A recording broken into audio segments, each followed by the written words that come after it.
రీసెంట్‌గా నేను కొన్ని కామెంట్స్ చూసాను ట్విట్టర్‌లో. ఏంటంటే నార్మల్‌గా అంబానీ ఫ్యామిలీలో వెడ్డింగ్ జరుగుతుంది. మనందరికీ తెలుసు. చాలా గ్రాండ్‌గా చేస్తున్నారు.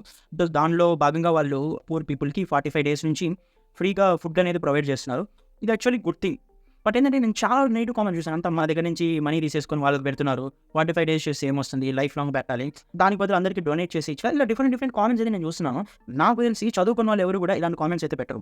వాళ్ళు కష్టపడి ఎర్న్ చేసుకున్న మనీతో వాళ్ళు వెడ్డింగ్ చేసుకుంటున్నారు. మీ ఇంట్లో నుంచి వాళ్ళు మనీ తీసుకెళ్లారా? మీరు సర్వీస్ యూజ్ చేస్తున్నారు జియో నుంచి అంటే సేమ్ మీ ఇచ్చిన మీ రీచార్జ్ మనీతో వాళ్ళు ఇవన్నీ చేసేస్తారా? ఇది అసలు చాలా రాంగ్ థింగ్ ఇది. మీరు కూడా ఒకసారి ఎర్న్ చేయడం స్టార్ట్ చేసి హార్డ్ వర్క్ చేయడం స్టార్ట్ చేస్తే మీకు కూడా తెలుస్తుంది మనీ వాల్యూ అనేది. ఎవరికీ కూడా మనీ ఫ్రీగా రాదు. వాళ్ళు ఎంతో కష్టపడితేనే వస్తుంది. అండ్ రీసెంట్‌గా కూడా వరల్డ్ కప్ గెలిచిందని బీసీసీఐ 125 క్రోర్స్ అనౌన్స్ చేస్తే అది ఎందుకు క్రికెటర్స్‌కి వేస్ట్ చేయడం?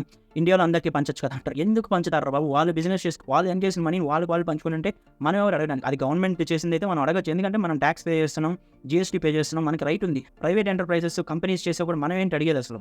మనకసలు ఏమి రైట్ ఉందని?